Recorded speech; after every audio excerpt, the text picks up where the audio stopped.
There's a stigma around talking about death because we don't know what it will be like. And because it's unknown, it can be scary. A common perspective about death is, I'll cross that bridge when I come to it.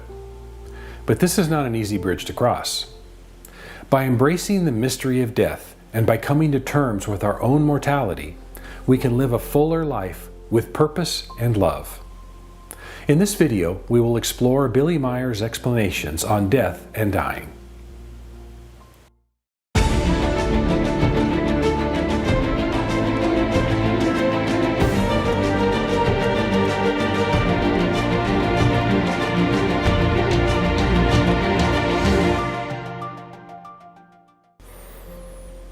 To bite the dust, kick the bucket, depart, expire. These are all euphemisms we use to describe the one life event that we will all experience, death. And unfortunately, most of us don't want to think about death. We don't want to plan for it, and we don't want to even discuss death with our friends and family. And even when occasional thoughts do arise, they are banished from our consciousness even before feelings can be formed. Each day, we are confronted with news about wars, crimes, murders, and accidents that claim hundreds or even thousands of lives. But most people believe, at least in that moment, that death only affects others and doesn't apply to themselves. The internal thoughts and feelings that may arise about death, if they aren't immediately suppressed, are redirected outwards or are attached to external events and circumstances. For example, so far the war has claimed 2,000 lives, or 3 people were murdered last night downtown, or my friend Jason recently passed away. These are all understandings or recognitions of death that are identified with externally. This is the imaginary buffer or space that is created between ourselves and the idea of death.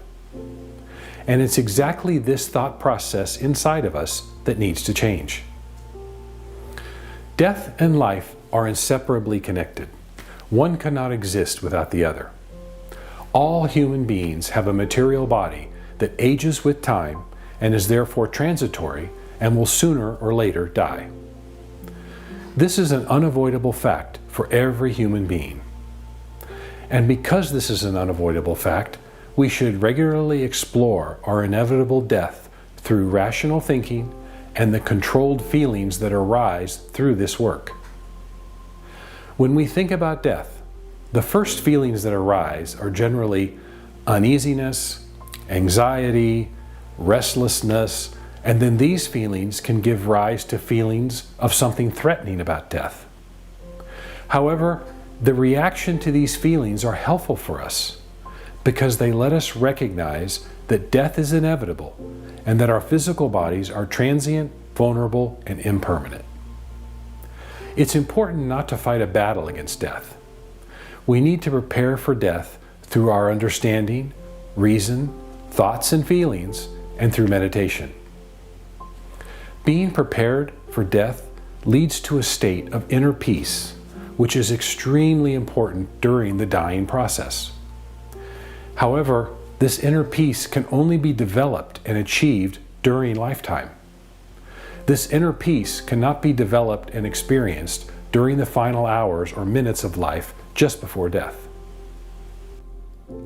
In the Consciousness series of videos, we learned about the 2 different parts of our consciousness. The personality consciousness block, which is the material part of our consciousness and is as transitory as our physical bodies, and the creation energy consciousness block, also called our spirit, which is the non-material and immortal part of our being. In addition to these 2 blocks, there is another block called the overall consciousness block. This block is created by our spirit and is an all-knowing factor that stores all thoughts, feelings, experiences, and all love, knowledge, and wisdom from all previous lifetimes. The overall consciousness block is a storage bank that stores everything ever experienced in all lifetimes. To be prepared for death means to understand the purpose of death.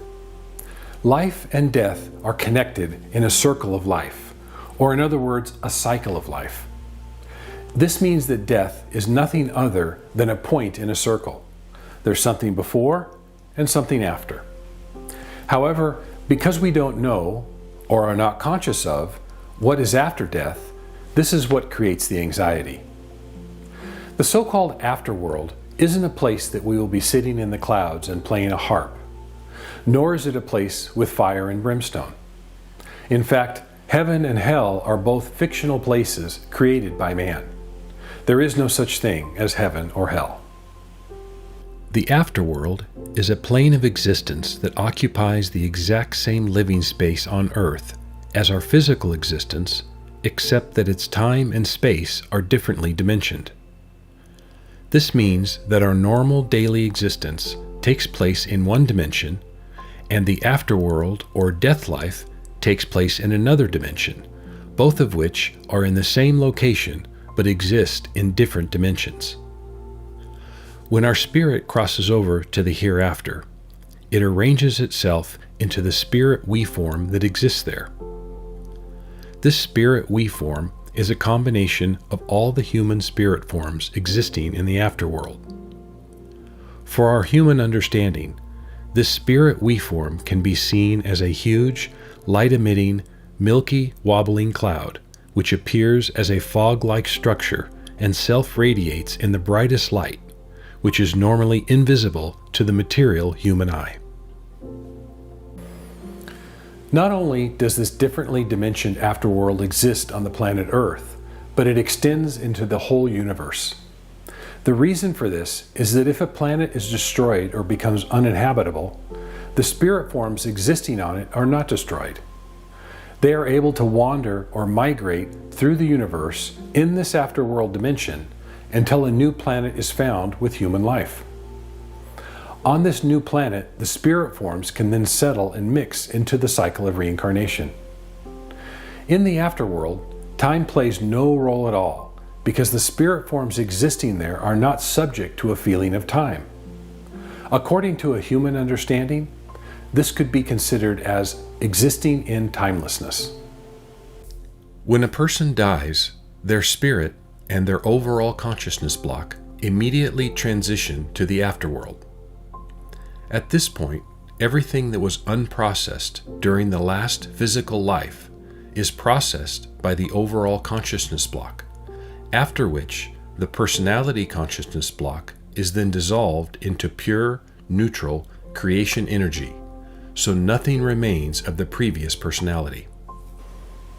It's important to remember, all of life's experiences, including memories, thoughts, feelings, personality, character, and everything sensed or perceived, are maintained in the storage banks of the overall consciousness block. The dissolving of the personality consciousness block has nothing to do with the retained experiences from all previous lives stored in the overall consciousness block. From the neutral creation energy, the overall consciousness block then forms a new personality consciousness block. This new personality consciousness block is completely new and empty and has absolutely no connection to any previous personalities. All of the memories, thoughts, feelings, personality, character, and everything sensed or perceived from all previous lives remain in the storage banks of the overall consciousness block and are not processed any further in the afterworld, because a material life with material experiences are necessary to grow these values. While existing in the spirit we form as being, each individual creation energy form works through the experiences and learnings from the material life that have a creational evolutionary value. These values are then transformed into effective knowledge, wisdom, and true love by our creation energy consciousness.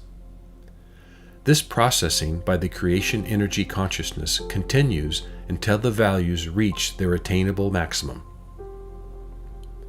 Once all the creational evolutionary values collected from the previous material life are processed up to the last iota and transformed to their attainable present maximum values, then the creation energy becomes reincarnation capable again, after which it is born again in a physical body in order to collect new values through the new material life.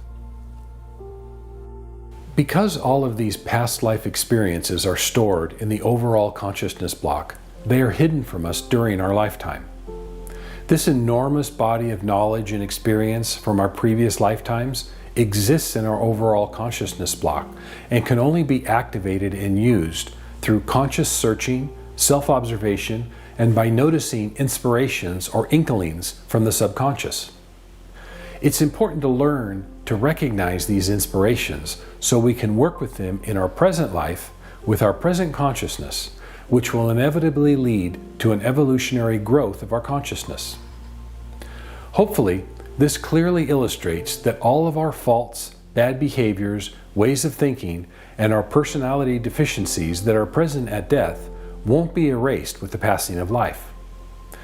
We start our next life at the exact same evolutionary level, with all of the same faults and ways of thinking.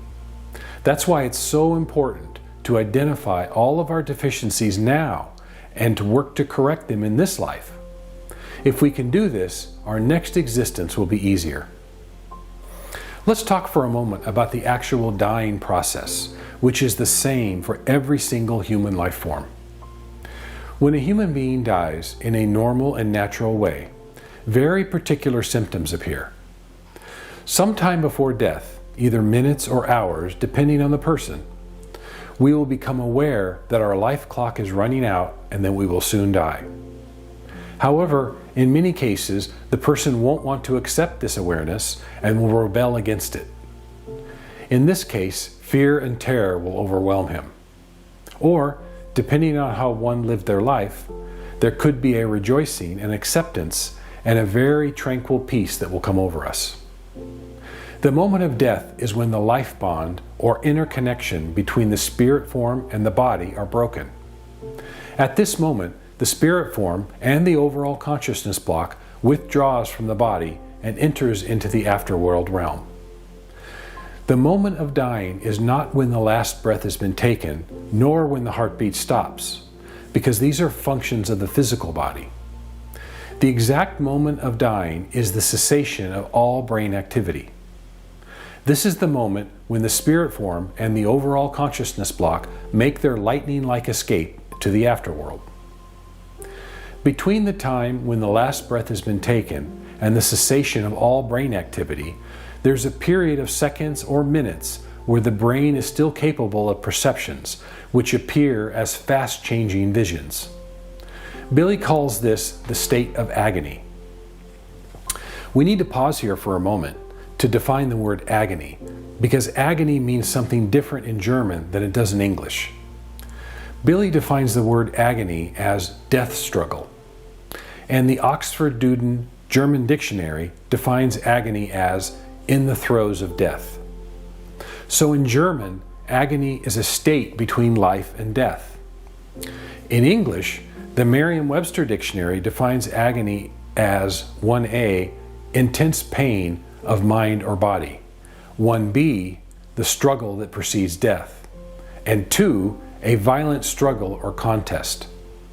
The listed synonyms are hell, horror, misery, torment, and torture.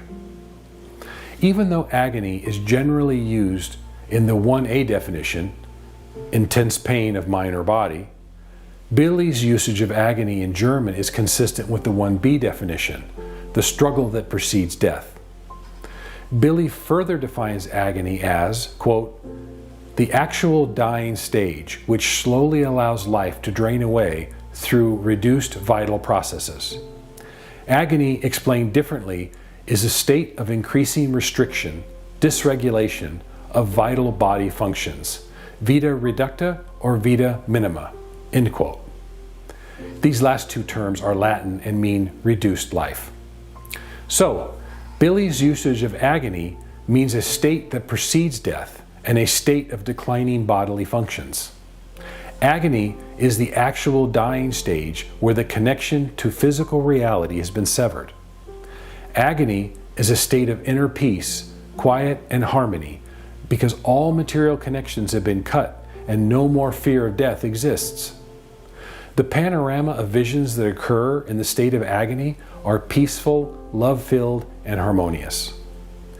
The actual process of dying and the escape of the spirit form and overall consciousness block from the physical body has absolutely no suffering or pain. The existence of the spirit form in the afterworld, sometimes called the death life, is also completely free of pain and suffering because there is no more physical existence. Suffering and pain can only be felt and experienced in the physical world and not in a pure energy existence. Depending on the person, the state of agony normally lasts for several minutes, during which the person is no longer responsive to the environment. However, all of the senses can be heightened in their function, and the person registers everything that's going on around him. This includes spoken words, whispered words, and thoughts of people nearby or even thousands of miles away. In this highly sensitized state, the person's consciousness powers are increased, and they are now able to do things they were not able to do during their lifetime, such as telepathy and telekinesis. The spirit form powers are suddenly usable according to one's own wishes or will. Through this, people closely connected to him could hear his voice or have a feeling that he's dying. It could also be that in his home a mirror breaks or a vase falls to the ground or other similar occurrences. After the lightning-like transition of the spirit form into the afterworld, the spirit form does not immediately join the spirit we form in the afterworld. It floats away for a few seconds in the beyond and is still able to see and recognize the deceased body, the surroundings, and surviving relatives through Empfindung. However, the spirit form does not have the slightest connection or relationship to the body it just left, because the ties between them are severed and the spirit form is in its true element, the afterworld. It has absolutely no earthly or material interests. It should be pointed out clearly and unequivocally that after death and in the afterworld, neither fear, apprehension, nor fright are felt. This is the same for people who live their lives correctly, as well as for those who are evil or wicked. The afterworld is neutral positively balanced, and is not subject to the negative and the positive as it is here on earth. For our immortal spirit form, death of the physical body means an evolution-rich existence in the afterworld, in which everything that was perceived and stored during the existence of the material body is processed into love, knowledge, peace, and wisdom. Let's talk for a moment about being prepared for death. It's really important to think about and to consider death and how it's connected to life. This thinking and exploration is done through thoughts and feelings. It's important to keep in mind that life is impermanent and does not last forever. Spending some time thinking and feeling about life and death will slowly develop an understanding for these processes, which will enable us to interpret the signs of life, dying, and death. It's also important to realize that the individual path of life, of dying, and finally death is different for each human being. Because each human being has an individual personality and character, as well as unique knowledge, understanding, experiences, and evolutionary differences, the experience of dying and death will be fundamentally different for each person. If we apply ourselves in the proper way throughout our lives to understand the meaning of death through our thoughts and feelings, there can be a certain form of excitement that arises from thoughts and feelings of curiosity.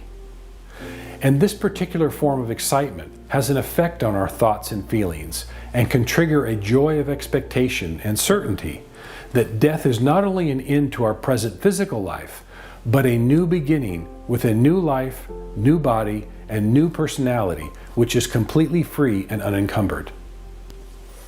Each person should be curious on how they will actually use their knowledge, wisdom, insight, and understanding when dying and passing into death, in order to say goodbye to life in dignity and peace, and to enter death with respect and reverence. Of course, There are no guarantees that everything will happen as we imagine it.